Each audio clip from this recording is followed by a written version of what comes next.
skills, be the boss. No more time to feel lost. Lead the way every day. Find success, it's here to stay. Rise and shine, it's your time. Skill up, raise the climb. Navigate, innovate. It's your fate, don't be late. Get the skills, be the boss. No more time to feel lost. Lead the way every day. Find success, it's here to stay.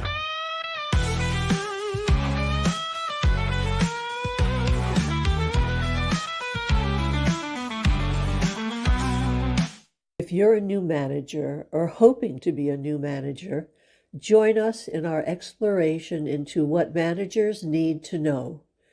This program will set you up for success by building your knowledge and confidence in the skills you need to be effective.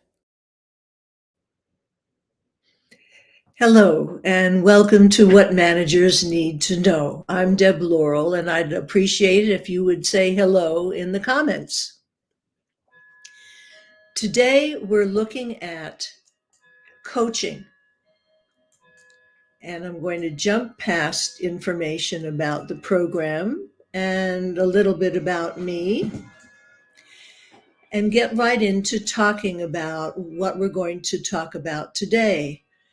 On the first session, we looked at what coaching involves, and that is either training, guiding, or problem solving. And we looked at why coach in the second session, because there are benefits to not only the employee and the organization, but to you as a manager.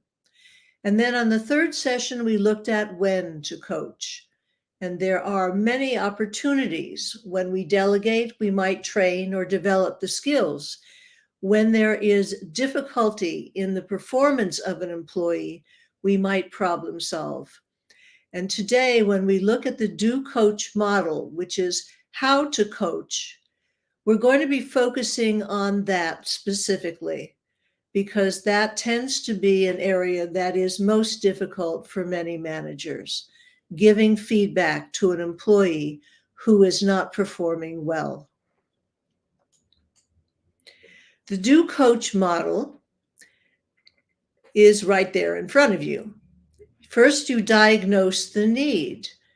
Is training necessary? Is developing necessary? Is problem solving necessary? May all three be necessary? And is what's going on within the control of the employee, or is it more system focused, meaning there are some barriers that the organization has either unconsciously or inadvertently put into place that makes it difficult for the employee to perform as expected? Outline the approach. Will it be training, developing, or problem solving? And since we're focusing on problem solving, that's what our approach will be. But we take it a little bit further, and we'll see that momentarily when we think about what is the personality of the employee that we're going to be talking to, and what's the best way to get them to buy in to coaching? Because as we have continually mentioned in previous sessions, coaching can't occur if it isn't a mutually decided approach. If the employee is unwilling to be coached, then coaching cannot occur. So we need buy-in. And then when we sit down with that employee, we need to communicate what the issues are, and then open dialogue. Maybe we're missing some information. We need to get the employee's perspective on the situation and ultimately act. What is it that we're going to have the employee do? What may we be doing so that the employee will be successful? How are we going to check? What kind of monitoring approach are we going to use? And then hand off the conclusion of that conversation to the employee, for the employee to report what it is, both verbally and hopefully in writing as well, so that we have a document that we can both refer to later. Since we're going to be focusing on managing unacceptable performance results, we first have to check to make sure if it's due to the system. Is the person being held responsible for conflicting performance expectations? Is the person being held accountable for performing when there aren't systems or resources available so that they can be successful in performing that task? So we check to see if there's something that is in the way that's beyond the control of the employee. We consider if there are circumstances that interfered with the employee meeting the standards. And then if we say, no, there are no system barriers, there's no circumstances, weather, tornadoes, whatever it might be, that could have kept the employee from meeting the standards, then we determine if the poor performance is due to the employee. In preparing for the coaching session, first we identify your specific goal. What do we want to accomplish here? It's more than simply bringing to the employee's attention that they're not performing well. Our goal needs to be that there is going to be some change in that behavior. And as a result, that employee knows exactly what's expected of them and when that's expected. We're going to determine the most compelling reason for the employee to agree to the coaching process. Excuse me.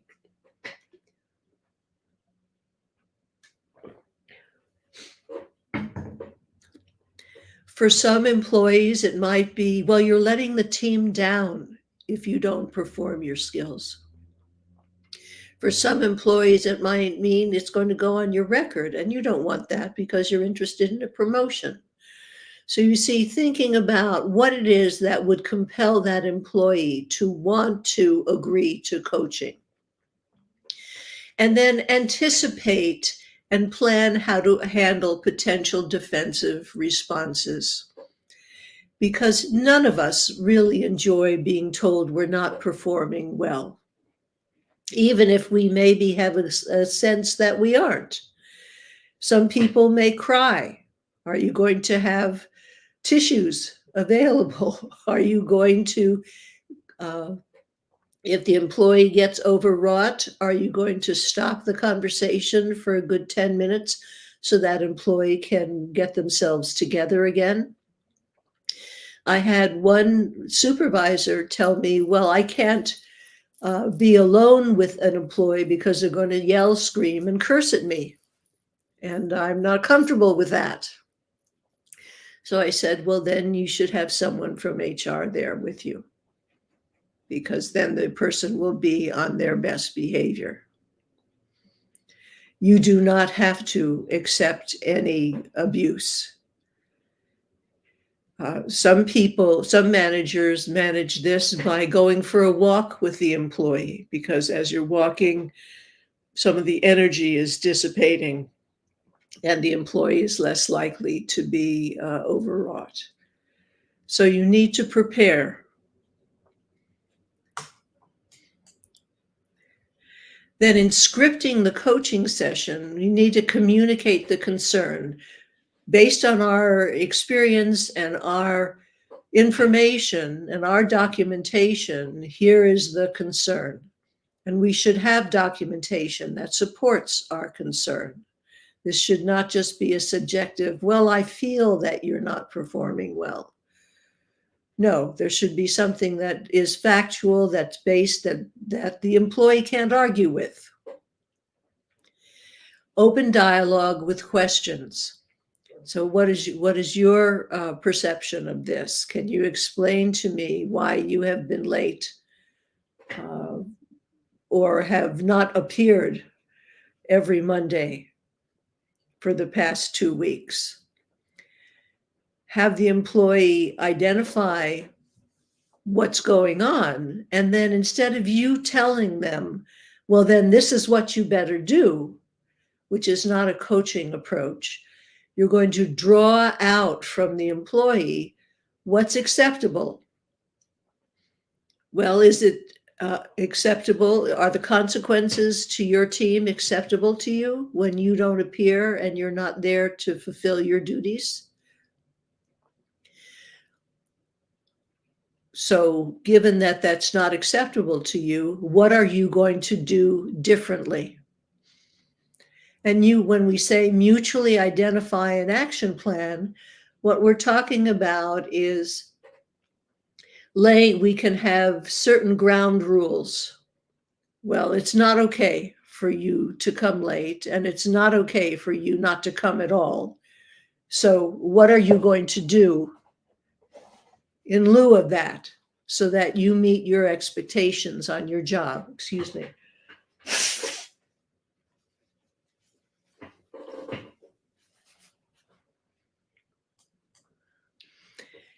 And then we check by identifying what the checkpoints to follow up.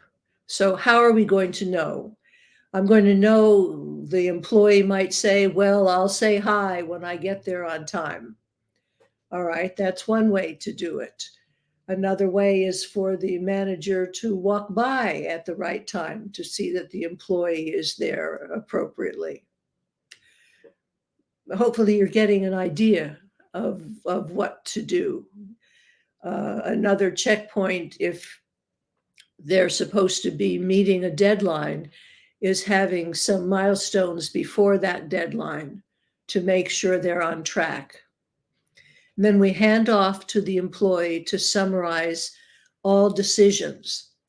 And this is a very, very important thing, because after a long conversation, sometimes we don't remember what the ultimate conclusion was. And so it's really important to have the employee summarize, so you know, and you're hearing it in their words, that they understand what's expected, and then ask them to put that in writing to you as well.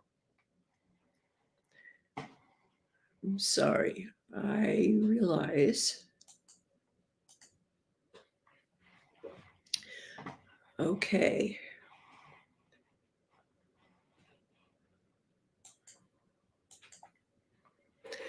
Now, there are key points for the coaching session. We want to set the employee up for success by treating them with respect. And when we say follow the 20-80 rule, which is the Pareto principle, we're not saying specifically you should only speak 20% and they should speak 80% of the time.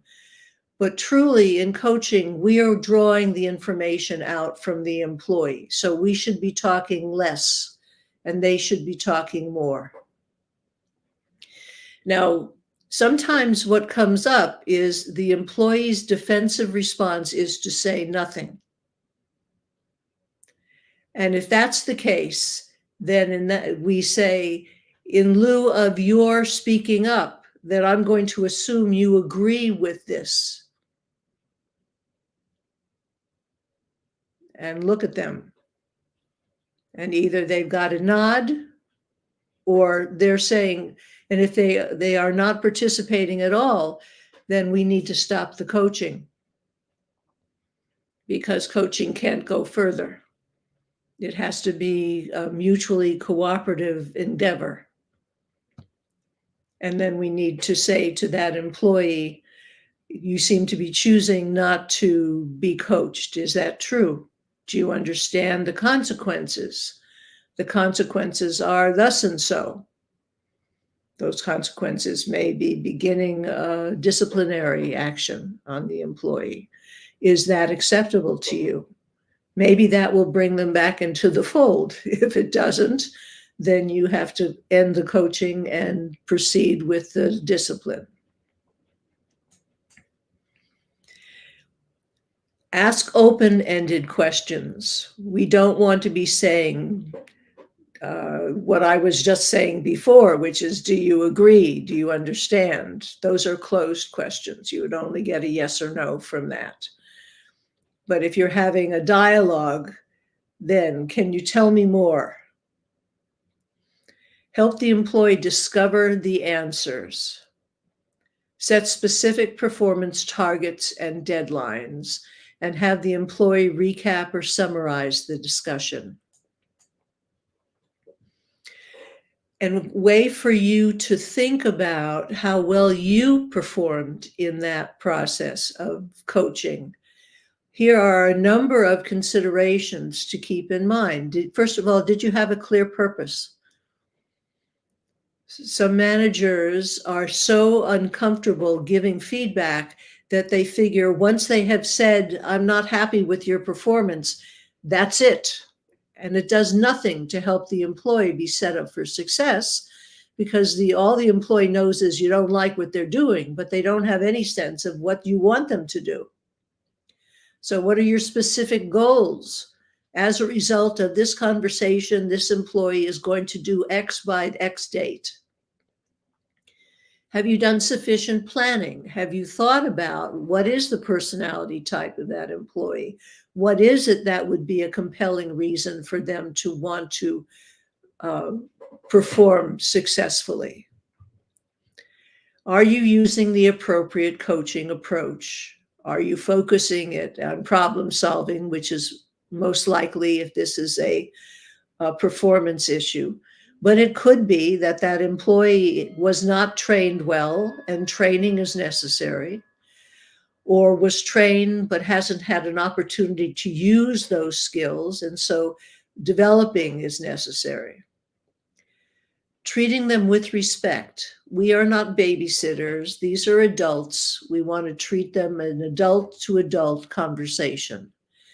Have we explained the purpose, which is not to lambast the employee with all the things they're doing wrong, that the purpose is to help them be successful in their role? Did you do anything to obtain employee buy-in? This is so critical, because if you don't, then coaching can't proceed. Do you encourage the employee to elaborate? Are you comfortable with silence while the employee gathers his or her thoughts? Do you pick up on underlying messages? Keep on topic.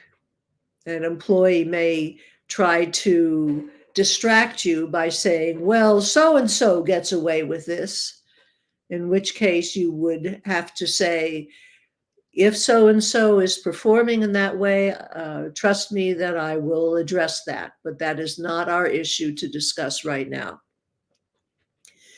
Obtain commitment. Has the employee agreed? Yes, there is a problem. Yes, there are steps that need to be taken. Yes, they're going to take those steps. Yes, they're open to the monitoring and checkpoints. And yes, they're going to hand off. They will write up what the agreement is. Did you maintain eye contact? Provide appropriate closure? Keep in mind that we only spend time with people we care about. And I'm not saying that you have to love or even like the employee that you're meeting with, but your job is to set your employees up for success. And so in closure, you want to reaffirm that this was important for both of you, that you appreciate their cooperation, and that you know they're going to do a good job, to be as encouraging as possible. Did you state expected follow-up? One shot is not enough in coaching and in helping people perform better. Are you going to reconvene in a week? Are you going to be touching base every day? I guess it depends on the severity of the performance issue. And have you achieved the coaching goals? So you had those goals to begin with. Have you achieved them? Does that employee know the behavior that needs to be changed? Know how it needs to be changed?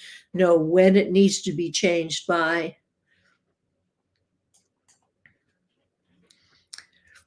So, do you have any questions?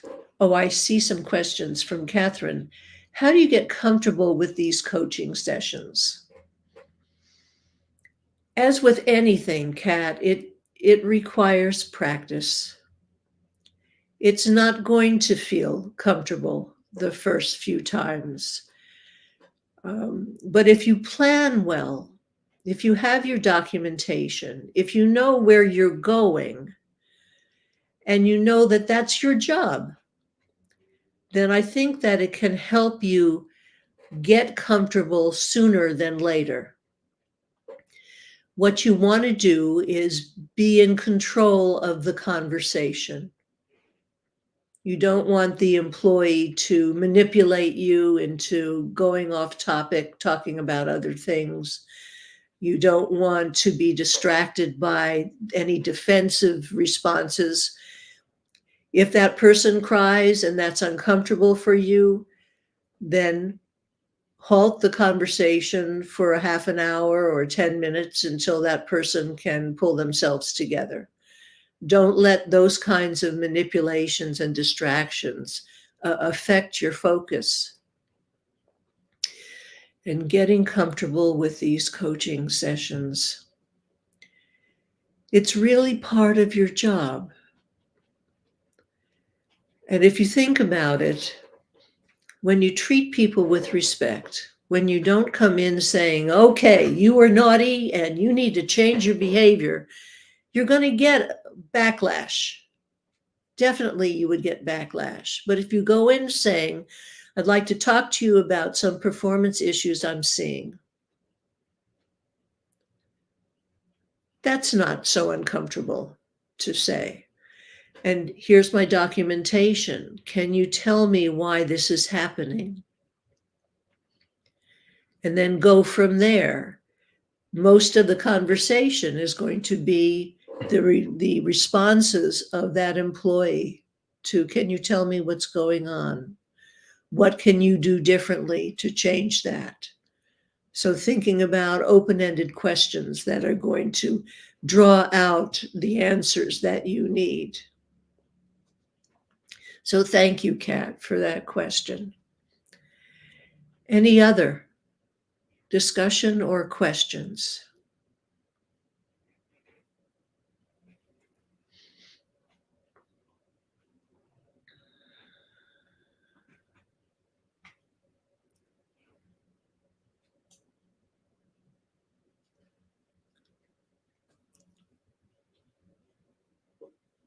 That's okay, Tabitha. That's not a problem.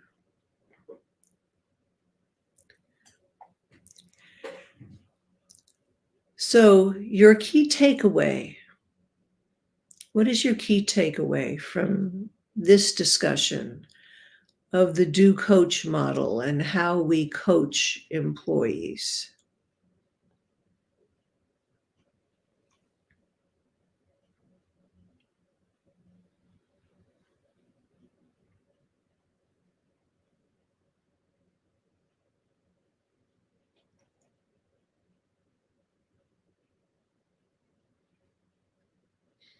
Well, I want to reiterate that coaching is a mutual cooperative experience. And you want to approach coaching when you do coach in a way that is going to set up a cooperative relationship and maintain a cooperative relationship.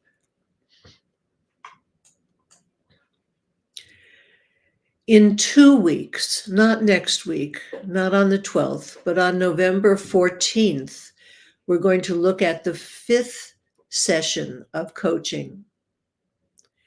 Oh, Kat, thank you. Language matters along with your attitude.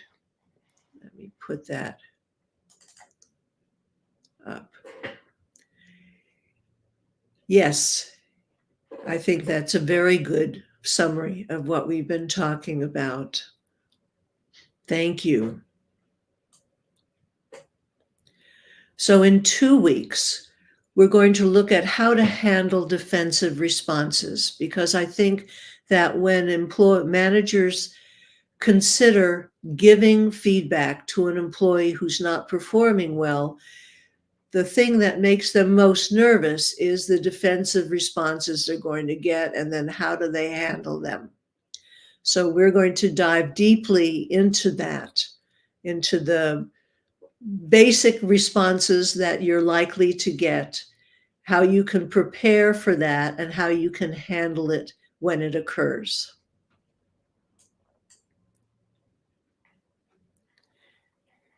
I just hit that again, didn't I?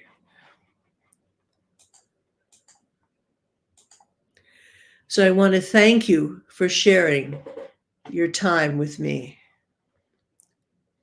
And I'm going to go here.